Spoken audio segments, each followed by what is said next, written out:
Well, it's shrinking products and rising prices. From cereal to soap to paper towels to pretzels, you might have noticed you're not getting as much as you used to at the grocery store. WCCO's Liz Collin digs into why it's happening and shares some tips that will still save you money if you know what to look for. Consumer blogs pointed us to the products. Oatmeal packs of 10 cut to 8 for some varieties. Tuna cans from 7 to 5 ounces. And some family cereals slimming down from 19.3 ounces. Cinnamon Toast Crunch, now at 18.8 ounces.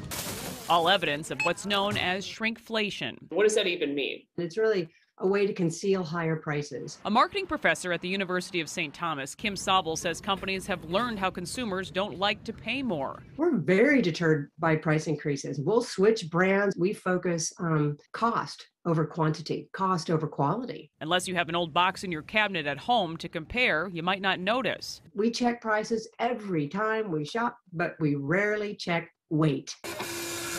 Sobel says the world economy continues to struggle with pandemic woes.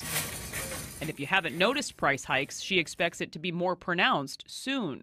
The maker of Huggies diapers and Continental toilet paper announced it will charge 4 to 9% more through 2022. And Procter & Gamble, behind products like Gillette razors and Tide detergent, is also looking at price increases. So anytime we start slowing down manufacturing and shipping, while in the U.S. demand for products is high, what we're going to see there is supply not being able to meet demand, and that is a surefire way to have increased prices. Sobel traces shrinkflation back to the 70s. Judging by the history books, she says the changes usually stick. Take orange juice that used to come in half-gallon or 64-ounce containers, or Dial soap and that concave shape. A way to give us less and in some cases even charge us more. Breyers ice cream is another good example. What used to be 64 ounces is down to 48 ounces. And the price not only stayed the same, it went up by 25%.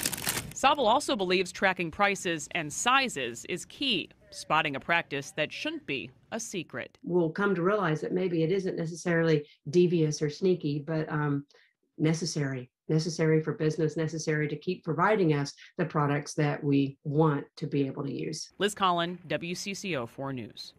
Our expert says shopping the sales, using coupons and rebates can also help.